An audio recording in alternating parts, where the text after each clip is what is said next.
तो देखते हैं कि भाई ये जर्नी कैसी होने वाली है। South Africa is not a very safe sound country. Security issues हैं, चोरी चकारी है, गन पॉइंट पे लूट लेते हैं, चाकू दिखा के लूट लेते हैं। मेरे साथ क्या एक्सपीरियंस होने वाला है मुझे कोई आइडिया नहीं है। मैं तो सिर्फ राजा महाराजाओं को ये शिकार करते हुए सुना था, इस पहली बार एक आम आदमी को ये सुनाई भाई वो भी शिकार करने जा रहा है। और ये सुनने के बाद आपको यकीन हो जाएगा कि जो प्रेडिक्शंस हैं वो सही होती हैं। जिस हिसाब से इथियोपिया हमसे 7-8 साल पीछे है in terms of their year. Sir ji तंबाकू है। तंबाकू अभी खेल नहीं देते हैं भैया आपको। भाई वेलकम टू एडिस अबाबा, जो कि है इथियोपिया की कैपिटल। सोलो ट्रैवल आसान नहीं है यार, ये तो मुश्किल है भाई। मेरे को तो लगता था कि लौंडे जाते हैं मौज लेते होंगे सोलो ट्रैवल करके। और आपको जान के ये हैरानी होगी कि जो सत्याग्रह आंदोलन था भाई वो इंडिया में नहीं शुरू हुआ था। There is a lot to know about South Africa. एक लोकल ने तो बहुत ही कुछ ज्ञान दे दिया। ऐसा बोलते हैं कि वर्ल्ड में इंडिया के बाद अगर सबसे ज्यादा इंडियन कहीं है तो वो डरबन में है। 14 घंटे की इस लंबी जर्नी के बाद भाई फाइनली हम लोग पहुंच चुके हैं साउथ अफ्रीका।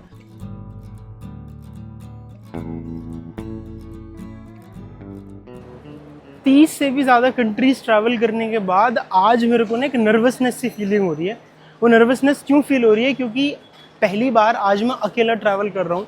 पहली कंट्री जो ट्रैवल की थी वो भी गगन के साथ। गगन मेरी वाइफ, अगर आप हमारे चैनल को फॉलो नहीं करते हैं तो। और 33 कंट्रीज तक हम हमेशा साथ में ट्रैवल किए हैं, पर कुछ काम ऐसा आगे कि मुझे जाना पड़ रहा है। गगन शायद मुझे बाद में ज्वाइन करेगी, लेकिन अभी तक मेरे लिए ये एक सोलो ट्रिप होने वाला है। तो जो मेरा एक्सपीरियंस है वो एकदम रॉ होगा, मेरे खुद के लिए नया होगा, क्योंकि I have never travelled solo so far. तो लेट्स सी कि मेरा एक्सपीरियंस कैसा होने वाला है। और मैं जा रहा हूँ इंडिया से south Africa via Ethiopia. Ethiopia की कैपिटल है एडिस अबाबा, जहाँ पर मेरा हॉल्ट है। तो आपको यहाँ से लेकर जाएंगे, पूरी जर्नी बताने वाले हैं कि हमारा एक्सपीरियंस कैसा होने वाला है, वीज़ा डॉक्यूमेंट्स क्या क्या हमें चाहिए थे, मेरा इमिग्रेशन एक्सपीरियंस कैसा होगा। बोला है south Africa is not a safe country. पता नहीं क्या क्या होने वाला है, आई हैव नो आइडिया। मैं भी इनकवर करूँगा सोलो। अभी तक तो मैं सोलो हूँ। इथियोपिया में मेरा एक फ्रेंड है जो मुझे ज्वाइन करेगा, जो हम दोनों साथ में मिलके जिस पर्पस के लिए जा रहे हैं साउथ अफ्रीका। और मोस्ट लाइकली अगर गगन का भी वीज़ा लग जाता है, उसने भी अभी अपना एप्लीकेशन दिया हुआ है, तो she will also join us. तो चलते हैं भाई इस मज़ेदार जर्नी में, right from India to South Africa.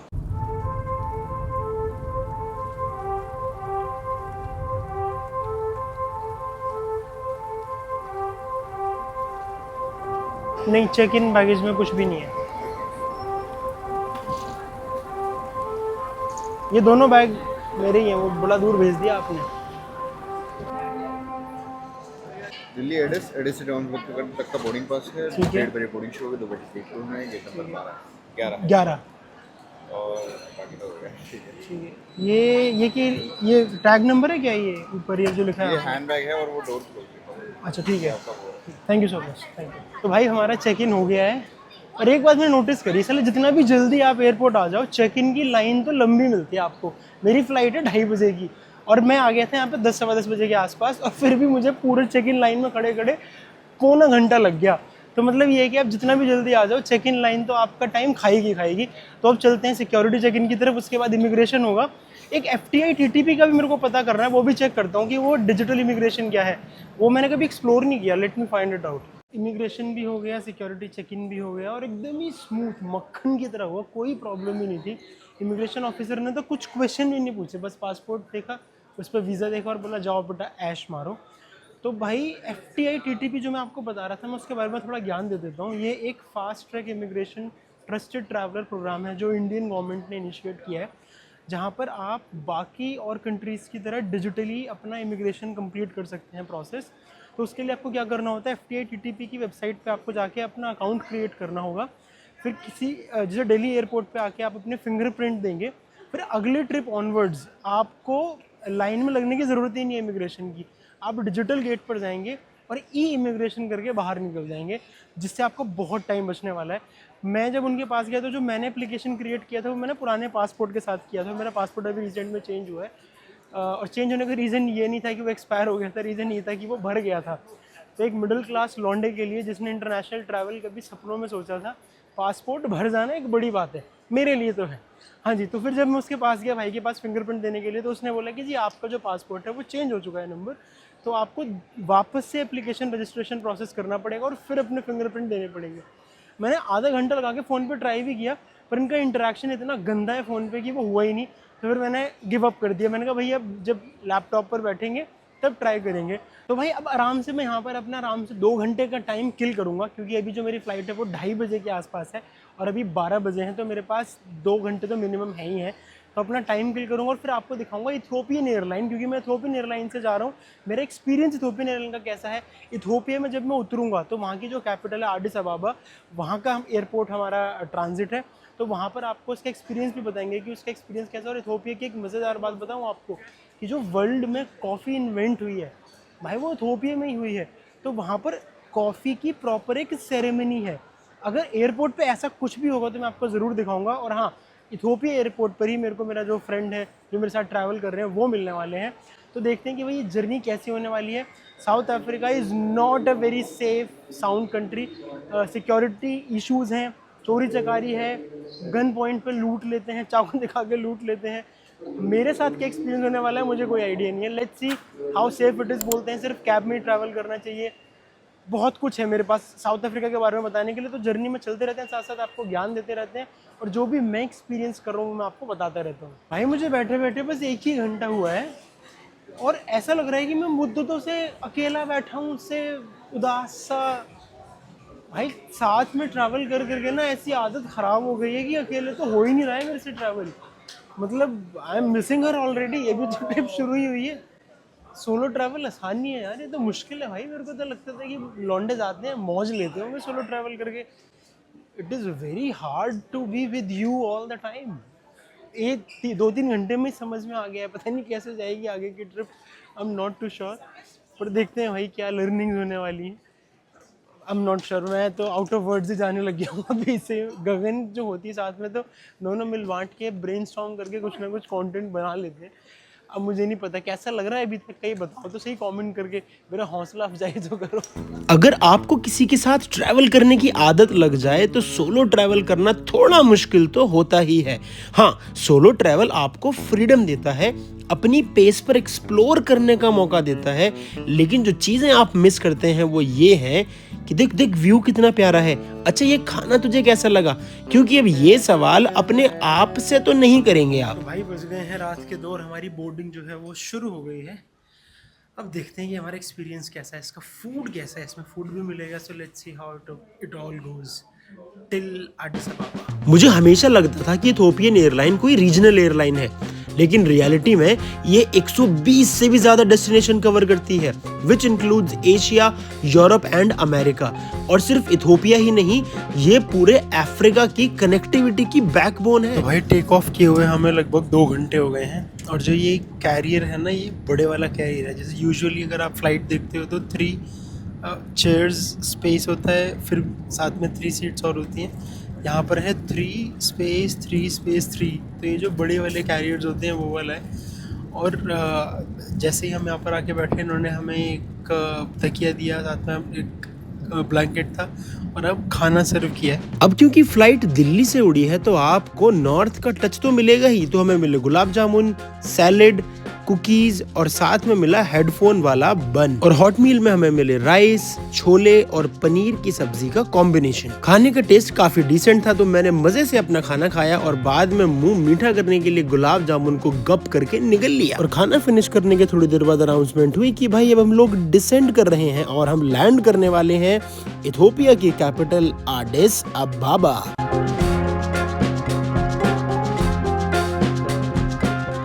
Welcome to Addis Ababa, जो कि है इथोपिया की कैपिटल।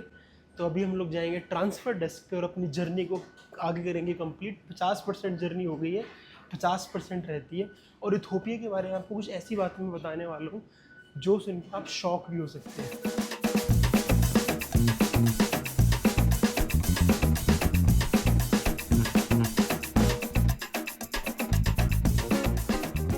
तो भाई ये लगी हुई है ट्रांसफ़र की लाइन। आपको अपनी वापस सिक्योरिटी चेक कराना होगा, उसके बाद फिर आप जाके बैठ सकते हैं अपनी फ़्लाइट में। तो ये स्टैंडर्ड प्रोटोकॉल होता है। चलो भाई करते हैं अपना ट्रांसफ़र। हाँ जी, तो ये आ गए हैं हम एडिस अबाबा एयरपोर्ट, जो कि है आपके इथोपिया की कैपिटल। अब मैं जो कुछ बातें आपको बताना चाह रहा था वो मैं आपको बताता हूँ, साथ साथ आपको एयरपोर्ट भी दिखाता रहूँगा। सबसे इम्पॉर्टेंट बात, ये coffee capital of the world है, मतलब पूरी दुनिया में कॉफ़ी की शुरुआत यहीं से हुई थी। और वो कैसे हुई थी कि कल्दी नाम का एक चरवाहा अपनी भेड़ बकरियाँ चरा रहा था, तो उसकी बकरी ने एक बेरीज खा ली, जिसको खाने के बाद वो बहुत एक्टिव हो गई, तो उसको लगा यार इस बेरी में कुछ तो है, और बूम, कॉफ़ी इन्वेंट हो गई। दूसरा, ये पूरे अफ्रीका की पॉलिटिकल कैपिटल का पावर हाउस माना जाता है, क्योंकि अफ्रीकन यूनियन का जो हेडक्वार्टर है वो इधर ही है, इथियोपिया में ही है, एडिस अबाबा में ही है।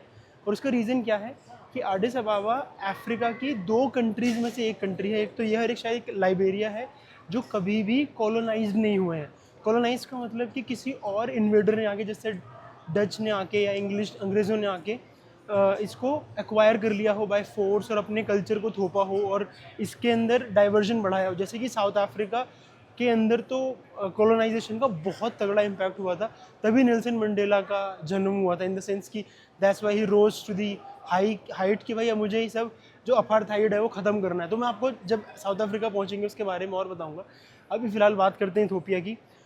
जो थर्ड चीज़ यहाँ की बहुत इंपॉर्टेंट है, यहाँ पर क्लॉक सिस्टम डिफरेंट है। क्लॉक सिस्टम डिफरेंट का मतलब क्या है कि ये 24 घंटे की क्लॉक नहीं फॉलो करते, ये 12 घंटे की करते हैं, और 6 बजे क्लॉक रीसेट होती है। तो मतलब जब 6 के बाद 7 बजता है तो यहाँ के लोकल के लिए वो 7 नहीं होता, वो 1 बज जाता है। जैसे हमारे यहाँ होता है, हमारे यहाँ पर 12 बजे हम उसको स्विच ओवर करते हैं, 6 बजे कर देते हैं। जो सबसे इंपॉर्टेंट बात है, जो मैं बोल रहा था कि ये सुन के आप शायद शॉक में आ सकते हैं, इथियोपियन जो लोकल्स हैं वो ग्रेगोरियन कैलेंडर फॉलो नहीं करते, जैसे हम ग्रेगोरियन फॉलो करते हैं, जहाँ पर 12 महीने होते हैं एक साल में, और 30, 31, 28 डिफरेंट डेज होते हैं मंथ में, फरवरी में लीप ईयर के अकॉर्डिंग चेंज होते रहते हैं। पर ये करते हैं इथियोपियन कैलेंडर फॉलो।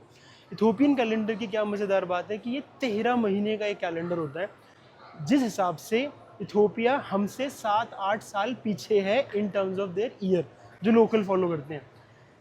अभी भी शॉकिंग नहीं है, शॉकिंग अब है। आपने एक प्रेडिक्शन सुनी होगी, और ये सुनने के बाद आपको यकीन हो जाएगा कि जो प्रेडिक्शंस हैं वो सही होती हैं। आपने प्रेडिक्शन सुनी होगी कि 2012 में पूरा वर्ल्ड एंड हो जाएगा। अब आप इसको इस कॉन्टेक्स्ट में सोचो कि जो लोग ग्रेगोरियन कैलेंडर फॉलो नहीं कर रहे, फॉर एग्जांपल इथियोपिया, जब 2020 में कोविड आया था तब एक्चुअल में यहाँ पर 2012 ही था। तो इसका मतलब जो प्रलय आनी थी वो 2012 में ही आई थी। तो अगर हम ग्रेगोरियन कैलेंडर फॉलो नहीं करते तो भाई प्रलय तो 2012 में ही आई थी, है ना? कितनी चौंका देने वाली बात। तो भाई अब मैं थोड़ी देर रिलैक्स कर रहा हूँ, 5 मिनट बाद उठूँगा, आपको एयरपोर्ट के व्यूज़ दिखाऊंगा। अभी मेरा व्यू बहुत बढ़िया है, मेरे को सामने से इथियोपियन एयरलाइंस जाती हुई आती हुई नज़र आ रही हैं। हमारा है गेट नंबर A16, जहाँ से हम जोहान्सबर्ग जाएंगे, और हमारी फ़्लाइट को आने में, मतलब डिपार्चर होने में लगभग अभी 2 घंटे का टाइम बचा है। थोड़ा रेस्ट करते हैं, थोड़ा सा एयरपोर्ट एक्सप्लोर करते हैं, कॉफ़ी ढूंढते हैं जाके, अगर कहीं मिलती है तो, बजट में अगर मिलती है तो। ओवर एक्सपेंस नहीं करना है दादा, तो लेट्स फिगर आउट कि हमें क्या मिलता है क्या नहीं मिलता है। और बाकी एयरपोर्ट के व्यू से दिखाऊंगा। यहाँ पे ना इनका कलर है, शायद वो नेशनल फ्लैग में होगा, जो मल्टी कलर है, जैसे ग्रीन, येलो और मरून सा, वो बहुत सारे डिज़ाइन पैटर्न में उन्होंने लगा रखा है। इनकी खुद की एयरलाइन की टेल पे भी वो कलर है, तो कुछ तो सिग्निफिकेंस है उस कलर का। एक बार चेक करता हूँ क्या सिग्निफिकेंस है जी। तो जो मैं आपको कलर्स की बात कर रहा था वो ये देखो आप, वो ऊपर छत पे भी लगा रखा है और ये नीचे उन्होंने टाइल्स में भी लगा रखा है, येलो, ग्रीन, रेड की एक शेड। तो ये जो एक्चुअल में कलर हैं तीनों, ये इनके नेशनल फ्लैग के कलर्स हैं। तो नेशनल फ्लैग में जो इनका ग्रीन है वो दिखाता है लैंड एरिया, येलो दिखाता है होप, और रेड दिखाता है स्ट्रेंथ। और एक्चुअल में जो ब्लू कलर आप देख रहे हो, इस ब्लू कलर का एक बीच में चक्कर होता है जिसमें बना होता है स्टार। जो ब्लू है वो भी पीस ही दिखाता है, और जो स्टार है वो दिखाता है कि भाई हम अलग हैं लेकिन फिर भी यूनाइटेड है।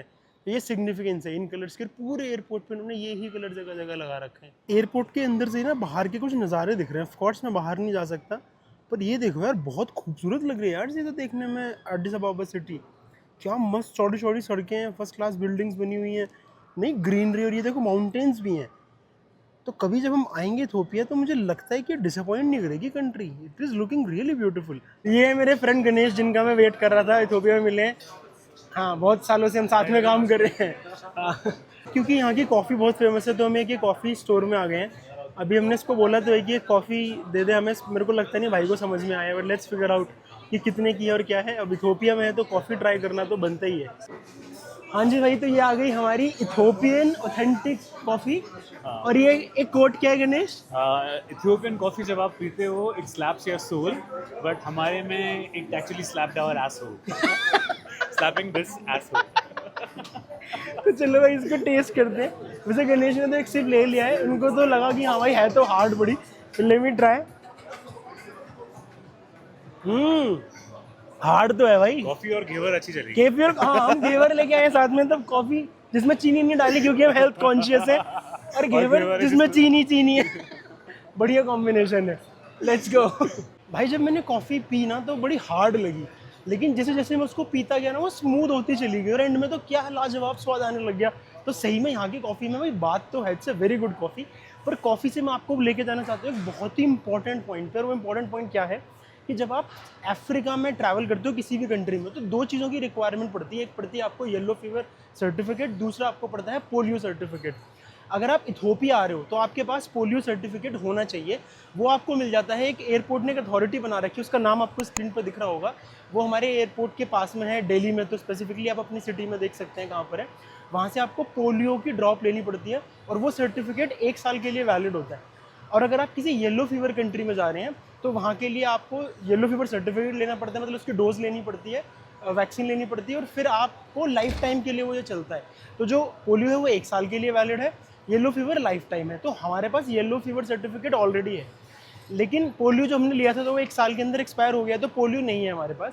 पर क्योंकि हम लोग इथोपिया में एग्जिट नहीं कर रहे हैं तो हमें पोलियो नहीं चाहिए। साउथ अफ्रीका पहले येलो फीवर कंट्री था, लेकिन अब वो उससे एग्जिट हो चुका है। तो जब आप अपने अफ्रीका की किसी भी कंट्री का ट्रैवल प्लान करो तो ये 2 बातों का ध्यान बहुत ज़्यादा रखना। तो अब हम लोग थोड़ा सा ब्रेक ले रहे हैं, उसके बाद हमारी जो फ्लाइट है अगले 1 घंटे में मेरे को लगता है बोर्डिंग शुरू हो जाएगी। We will catch up our flight and go forward. अब हाँ, एक चीज़ मेरे को अपने एक्सपीरियंस और थॉट शेयर करना था। जब मैं भी कॉफ़ी पी रहा था ना, पहली बाइट में मुझे कड़वी लगी, तो गगन भी मेरे साथ है नहीं, पर मैं इमेजिन कर रहा था कि ये गगन पीती तो उसके रिएक्शंस कैसे होते। वो एकदम ऐसे करके कुछ रिएक्शन देती। मैं मिस कर रहा हूँ यार उसको ऑलरेडी, मतलब अभी तो आधी जर्नी भी नहीं हुई है मेरी। पर ठीक है, लेट्स गो, लेट्स सी हमारा एक्सपीरियंस कैसा होता है। आपको साउथ अफ्रीका में मिलेंगे, फ्लाइट में मिलेंगे। सर जी तंबाकू है? तंबाकू अभी खे नहीं देते हैं भैया आपको अभी। Let's go and catch our flight, और आपको दिखाते हैं कि यहाँ से आगे की फ़्लाइट का एक्सपीरियंस कैसा है। जो मेरा एक्सपीरियंस था इथोपियन एयरलाइन को काफ़ी सही था, क्योंकि लेग स्पेस काफ़ी अच्छा मिल गया था, फूड वॉज वेरी गुड, तो आई लाइक इट। अब यहाँ से जोहान्सबर्ग जब जा रहे हैं तो फूड में क्या मिलेगा, वहाँ तो इंडियन मिल गया था, अब यहाँ क्या मिलेगा वो एक्सप्लोर करते हैं, और उसका टेस्ट कैसा होगा वो आपको बताते हैं। तो ऐसे ही हंसी ठट्टे करते हुए हमने अपने 2 घंटे पास कर दिए, और अब समय हो चला था इथोपिया को बाय बाय बोलकर जोहान्सबर्ग की तरफ रुख करने का। 35 morning, thank you so much, how are you doing? Good. How are you? I am good, thank you. तो ये कैरियर भी विशाल का निकला। इसमें भी बैठने के लिए 3 रोज बनाई हुई थी, और साथ में दिया हुआ था एंटरटेनमेंट सिस्टम, जिस पर बैठकर मैंने खेला एंग्री बर्ड और अपनी बचपन की यादें ताजा कर ली।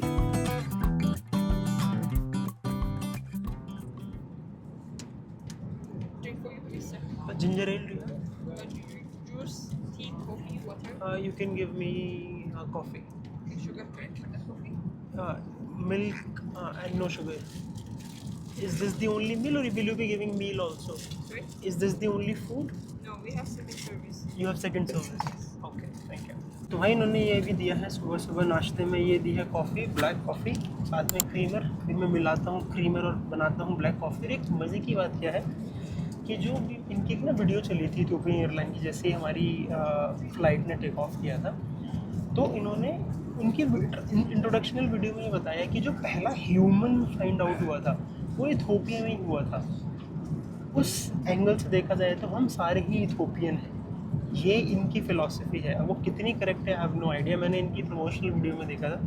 हमें experience so far is good. इस फ्लाइट में जो लेग स्पेस है वो थोड़ा सा कम है in comparison to the previous one. और अभी हमारी फर्स्ट मील है लाइक ब्रेकफास्ट, उसके बाद एक और सेकंड राउंड ऑफ सर्विस होगा। मैंने अभी दीदी से चेक भी किया था, तो पहले हम इसका आनंद उठाएंगे काफ़ी का, और फिर आपको खाना भी खिलाएंगे। हाँ जी, मौज आ रही है पट्ठे की, पर पट्ठा मिस कर रहा है हमारी माउटी को। पर एनीवेज, लेट्स ट्राई दिस बन एंड हैव कॉफी। भाई जो दीदी ने मुझे सैंडविच दिया था ना, तो शुक्र है मैंने देख लिया उस पर लिखा हुआ था चिकन, मैं तो फाड़ के खा जाता। मुझे लगा दीदी सबको बिना पूछे दे दिए तो सारे ही वेजिटेरियन होंगे, अभी हो जाता धर्म भ्रष्ट। तो फिर दीदी से मैंने पूछा कि वेज है, तो जाके मुझे ये वाला मिला। Let me rip it open. क्या हो गया भाई, देसी तरीके से भी नहीं खुल रहा। हाँ अब खुला ना। ऐसा लग रहा है कि इसके अंदर इन्होंने डाल रखा है स्पिनच और शायद चीज़। ट्राई करके देखते हैं। हेल्दी हेल्दी हो गया है तो मेरे को पोपाई बना दिया इन्होंने, स्पिनच खिला रहे हैं।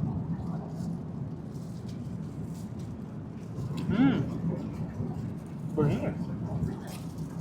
जो बन है जो यूजुअली हेडफोन बन ही देते हैं उससे काफ़ी ज़्यादा सॉफ्ट है, और जो अंदर की स्टफिंग है उसमें स्पाइस बहुत ज़्यादा नहीं है, बहुत न्यूट्रल सा टेस्ट है। और स्पिनच और चीज़ का जो कॉम्बिनेशन बन के आ रहा है वो बहुत बढ़िया आ रहा है, और साथ में काफ़ी कॉफ़ी भी अच्छी है, उतनी हार्ड नहीं जितनी थोपिया वाली हमने पी थी, बहुत लाइट फ्लेवर में है, तो टेस्टी है, मज़ा आया। शुगर फ्री ज़्यादा टेस्टी लग रही है मेरे को, ऐसा लग रहा है। कॉफ़ी का ना मज़ा ही वो है, जब सिप ले लेते हैं ना उसके बाद में जो मुंह में वो अरोमा सा आता है, शुगर मेरे को लगता है वो किल करता है। Very nice. और अब बारी थी हमारे much awaited second round of service की, जिसमें मिलने वाली थी हमें ड्रिंक और मजेदार खाना। और इथोपियन खाने में हमें मिला एक पालक और चिकपी का बढ़िया सा कॉम्बिनेशन अलोंग विद राइस, और उसके साथ इन्होंने हमें दिया ये सूजी जैसे दिखने वाले किसी पदार्थ का उपमा, जो खाने में मजेदार था। मैंने आपको इंटरेस्टिंग बात बतानी है। मेरे साथ में एक अंकल बैठे हैं, ये भी साउथ अफ्रीका जा रहे हैं, फोटो भी आ रही है स्क्रीन पे। बड़ी देर से गप्पे मार रहा था मैं अंकल से। तो जो अंकल है ना, अंकल हैं जॉर्डन से, और अंकल साउथ अफ्रीका जा रहे हैं घूमने के लिए, और वहाँ करेंगे हंटिंग। और मुझे भाई इतना एक्साइटिंग लगा कि हंटिंग करेंगे, तो फिर मैंने अंकल से ना सारी इन्फॉर्मेशन ली कि एक्चुअल में ये हंटिंग है क्या, क्या करना है। तो अंकल ने बताया कि $300 पर दिन का इनका वो बनता है एक पैकेज, उसमें इनको स्टे, फूड और जीप मिल जाती है। फिर उसके बाद इनको अगर कुत्ता चाहिए, स्निफिंग डॉग चाहिए, तो उसके लिए अलग से पैसा चार्ज करते हैं। फिर जो बुलेट्स होती हैं गन की, उसके लिए पैसा अलग से चार्ज करते हैं। फिर अंकल जाते हैं हंटिंग करने। फिर मान लो अंकल ने कोई हिरन मार लिया, अंकल ने कोई सूअर मार लिया, कुछ भी मार लिया, तो अंकल को वो भी खरीदना पड़ता है, तो उसकी भी अंकल को अलग से पैसे देने पड़ते हैं। फिर जब मैंने अंकल से बात करते करते रियलाइज़ किया, तो अंकल कह रहे हैं कि जॉर्डन में जो काफ़ी सीनियर सिटीजन लोग हैं वो ये उनकी हॉबी है, तो वो मस्त पैसा उड़ाने आते हैं साउथ अफ्रीका में, जाते हैं वहाँ पे हंटिंग करते हैं और भाई ज़िंदगी की ऐश काटते हैं। तो ये है भाई यहाँ के लोग जब बुढ़ापे में आते हैं तो कैसे नई नई चीज़ें एक्सप्लोर करते हैं, एक्सपीरियंस करते हैं। भाई तो अंकल से बड़ी देर तक गप्पे मारता है ये समझने के लिए कि भाई ये तो नई चीज़ें, मैं तो सिर्फ राजा महाराजाओं को ये शिकार करते हुए सुना था, आज पहली बार एक आम आदमी को ये सुनाई भाई वो भी शिकार करने जा रहा है, तो बड़ा एक्साइटिंग था। चलो मैं अपना मील इन्जॉय करता हूँ, फिर उसके बाद आपको साउथ अफ्रीका के बारे में जो भी ज्ञान है वो देंगे। आपको बताएंगे कि एयरपोर्ट से बाहर निकल के लुक्स कैसी आती है, हम सिम कार्ड कहाँ से ले रहे हैं, हम फॉरेक्स कैसे मैनेज करेंगे, और अगर आपको वीज़ा लगाना है तो वीज़ा के लिए डॉक्यूमेंट्स क्या होंगे, सब कुछ आपको थोड़ी देर में पता लग जाएगा। खाना खाते अंकल से गप्पे मारते और एंटरटेनमेंट स्क्रीन पर मूवीज देखते हुए 6 घंटे ऐसे निकल गए जैसे पता ही ना चला हो। और फिर अनाउंसमेंट हुई कि भैया अब आप लैंड करने वाले हैं साउथ अफ्रीका की एक ब्यूटीफुल सिटी जोहानिसबर्ग। 14 घंटे की इस लंबी जर्नी के बाद भाई फाइनली हम लोग पहुंच चुके हैं साउथ अफ्रीका। तो ladies and gentleman, welcome to South Africa. हमारी जो जर्नी थी वो शुरू हुई थी एडिस अबाबा से, इथियोपिया से। फिर उसके बाद हमने क्रॉस किया कीनिया, फिर हमने क्रॉस किया तंजानिया, फिर हमने मलावी, मोज़ाम्बिक, जिम्बाब्वे, ये सब क्रॉस करते हुए फाइनली हम लोग लैंड कर चुके हैं। अब जाना है हमें इमिग्रेशन डेस्क पे और देखना है कि यहाँ पे सिम कार्ड का जुगाड़ कैसे करना है, यहाँ से करना है या किसी मॉल जाके करना है, और पैसे का जुगाड़ कैसे करना है। तो ये दोनों चीज़ें सॉर्ट आउट करनी है। पहले इमिग्रेशन हो जाए, देखते हैं कितना टफ या कितना ईजी होगा, वो देखना अभी आपके लिए बाकी है। बस फिर उसके बाद आपको ज्ञान मिलेगा साउथ अफ्रीका के बारे में दबादब, और जोहानिसबर्ग कैसा दिखता है वो आपको छूटते ही बाहर जाते ही नज़ारे दिखने शुरू हो जाएंगे। इमिग्रेशन के बाद बाहर निकलने की हमें थोड़ी सी जल्दी थी, और वो जल्दी इसलिए क्योंकि हमारी फ्रेंड मिशेल हमारा वेट कर रही थी। तो भाई मेरा इमिग्रेशन हो गया था, हमने लगेज कलेक्ट कर लिया था। उसके बाद हमें निकलना था अपने होटल के लिए, और हमारी फ्रेंड मिशेल जो हमें पिकअप करने आई थी, she is so amazing, so thanks a lot Michelle for that. तो ये साउथ अफ्रीका में ही रहती हैं, यहीं काम करती हैं, इन्हीं के साथ मैं भी काम कर रहा हूँ काफ़ी टाइम से। तो उसी बिज़नेस के सिलसिले में हम लोग यहाँ पर आए थे। तो अभी हमें हमारे होटल तक लेके जा रही हैं, और फिर शायद रात को हम इनके साथ डिनर पे भी जाएंगे। और भाई यहाँ पर लैंड करते ही जो रोड्स है ना, इतनी चौड़ी, मज़ेदार, मस्त, कितने की इसमें 100 से ऊपर तो चला रही है अभी हमारी मैडम। तो let me show you how it looks all around. This is very industrial. Yeah, but the roads are amazing. White. We'll take you to the potholes. White. तो मिशेल के अकॉर्डिंग ये इलाका सुंदर नहीं है, अच्छा नहीं है और भद्दा सा है, पर मुझे अमेजिंग लग रहा है। और आपको कैसा लग रहा है ये आप कमेंट में बता सकते हैं। तो इन्हीं मजेदार रास्तों पर गाड़ी दौड़ाते हुए, जोहानिसबर्ग का फर्स्ट इंप्रेशन लेते हुए, इस ब्यूटीफुल सिटी के व्यूज को निहारते हुए और मिशेल से गप्पे मारते हुए हम लोग फाइनली पहुंच जाते हैं हमारे होटल, जहां अगले 2 हफ्ते के लिए हमारा निवास स्थान होने वाला है। भाई मिशेल हमारी मैडम जा रही है, इन्होंने हमें छोड़ दिया है और ये है हमारा होटल जहाँ पर हम लोग आ गए हैं और हमारा लगेज अंदर चला गया है। अभी चेक इन करते हैं और आपको होटल का टूर देते हैं। और बहुत सारी चीज़ें मैंने सुनी मिशेल से जो मैं आपके साथ अभी शेयर करूँगा आराम से रूम में जाके। There is a lot to know about South Africa. एक लोकल ने तो बहुत ही कुछ ज्ञान दे दिया, अभी बताता हूँ आपको। क्या वो देना पड़ेगा ना इसको, passport? Shall I give it to my passport as well? Yeah, thank you. Perfectly fine. How are you doing? Thank you so much. Oh, nice. DJ by night? Yes, by nights and working by day. Oh, that's fantastic. Where do you play? No, at the moment I'm just doing music now. I'm a producer. Right. But, oh, that's fine. At the moment and I'm releasing music every year. So Probably we should do something together. I'll sing Indian song, you put some South African music, a nice combination. that's a good combination. Sir. Yeah, and I think people will love it. They would love to hear that. Thank you so much. Okay, I'll do that. Thank you. जितने मैं अपना check in process complete करता हूँ उतने में मैं आपको hotel का एक बर्ड आई व्यू तो दिखा ही देता हूँ।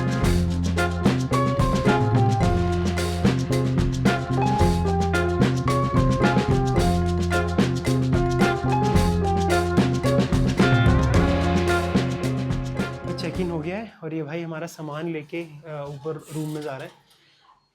आफ्टर अ लॉन्ग टाइम में किसी इंटरनेशनल ट्रिप पे ऐसे किसी लग्जरी होटल में रुक रहा हूँ, क्योंकि ये बिजनेस है तो चलता है इतना। पर अगर अभी हम खुद घूमने आते पर्सनल, जब गगन आएगी तो प्रोबेबली हम एयरबीएनबी में ही शिफ्ट हो जाएंगे।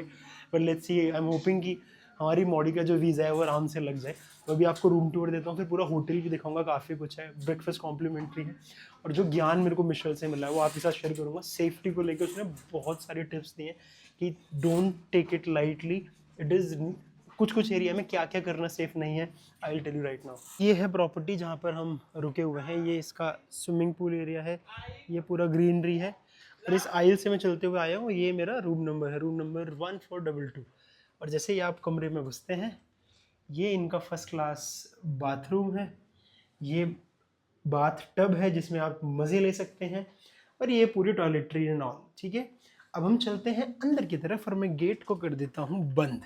यहाँ पर तो ऐसा लग रहा है हर चीज़ को बंद करके रखना पड़ेगा सेफ्टी के चलते। तो ये है जी प्यारा सा रूम, फर्स्ट क्लास, सब कुछ है, एम्यूनिटीज़ जितनी भी नेसेसरी है। बड़ा सा टीवी है और ये विंडो है जहाँ से आप आराम से खोल के धूप का मज़ा ले सकते हैं। ठीक है जी।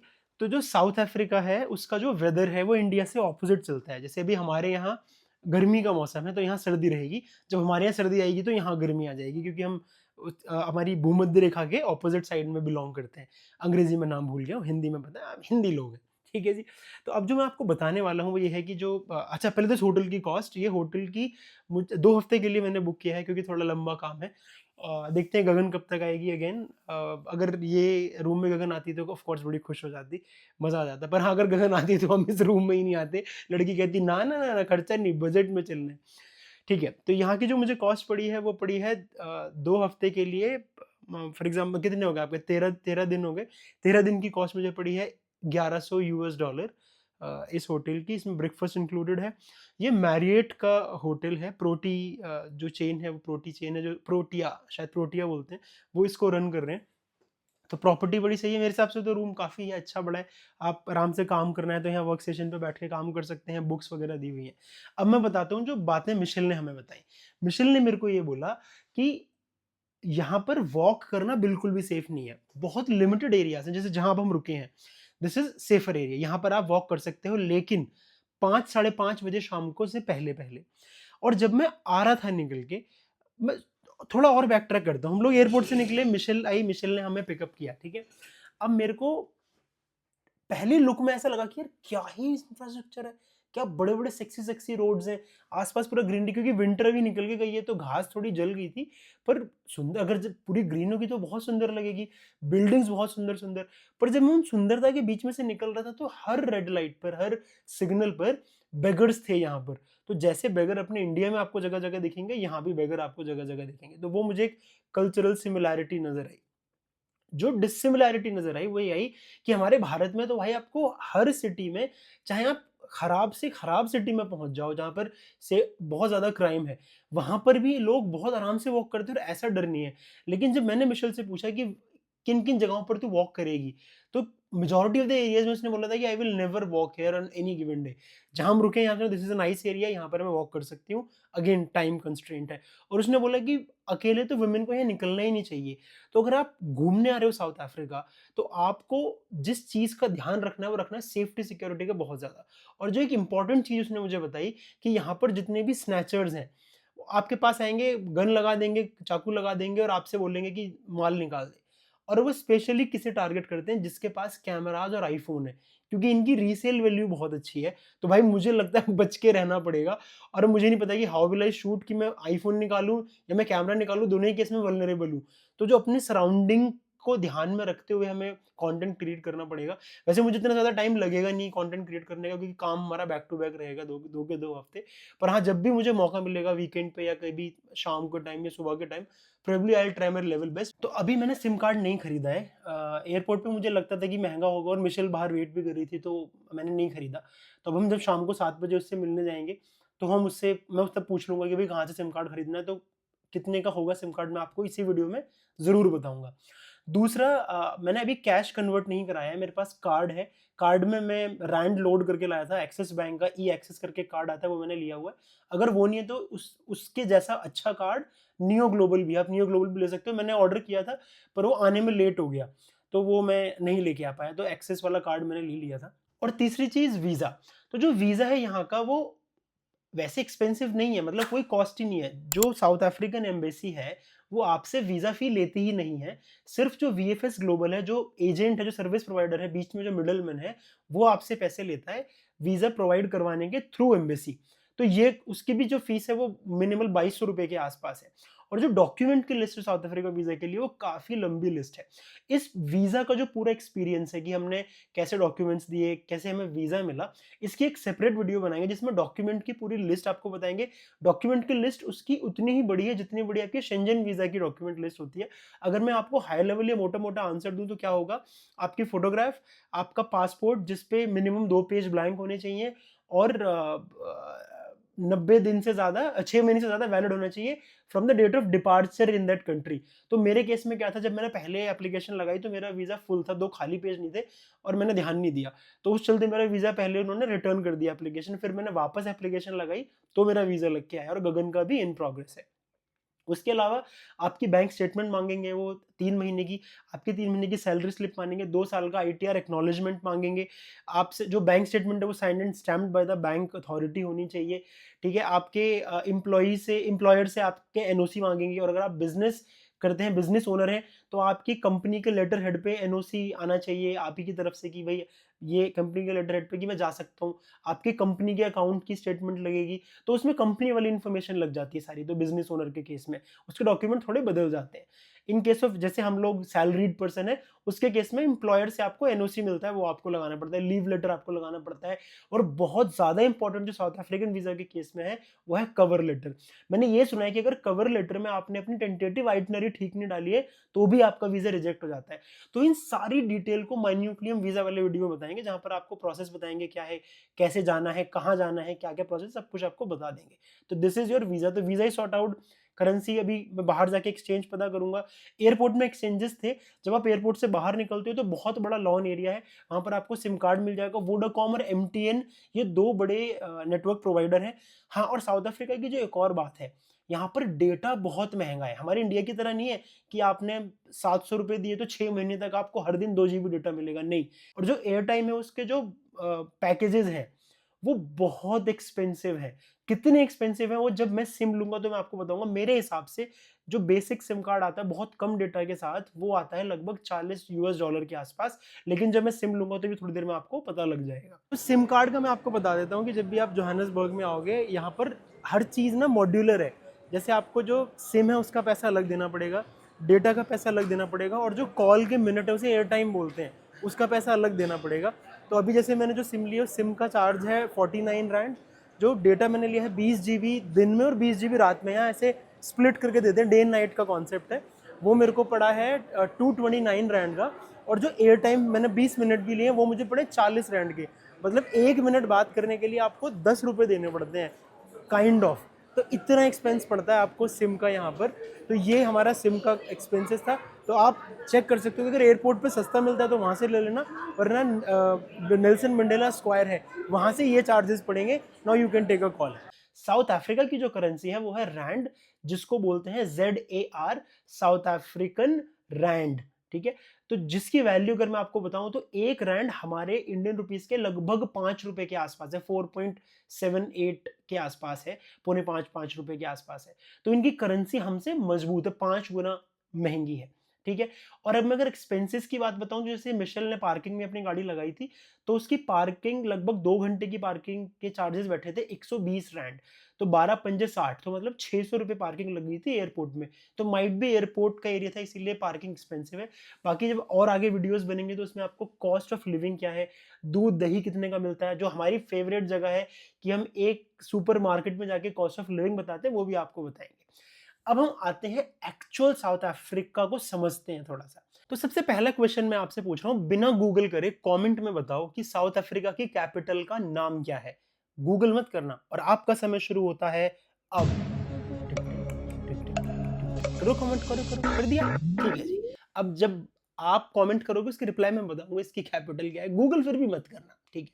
अगली बात, यहाँ पर जो बहुत ज्यादा बड़ी प्रॉब्लम थी और अब धीरे धीरे ठीक हो रही है वो है रेसिज्म। यहाँ पर पहले डच ने रूल किया, उन्होंने कॉलोनाइज किया, फिर अंग्रेज आए, और इन दोनों ने यहाँ पर इतना ज्यादा रेसिज्म पैदा कर दिया कि यहाँ पर वाइट्स को ही सारे राइट्स दे दिए गए। जो ब्लैक लोग थे उनको एक आईडी कार्ड लेके घूमना पड़ता था, जैसे कि वो कोई कैदी हो जिन्होंने कोई काम खराब कर रखा हो, उनको वोटिंग राइट हटा दिए गए, वो घर नहीं खरीद सकते थे, वो उनका कोई सही नहीं था, वो अपनी वॉइस रेज नहीं कर सकते थे, उनके लिए रेस्ट्रिक्टेड एरियाज बना दिए गए, कुछ रेस्टोरेंट जहां पर वो एंटर नहीं कर सकते थे। जब ये सब चल रहा था इसको बोला गया था अपार्थाइड। अपार्थाइड में वाइट मतलब डिस्क्रिमिनेशन इस हद तक पहुंच गया था कि वाइट ब्लैक्स को इंसान ही नहीं मान रहे थे।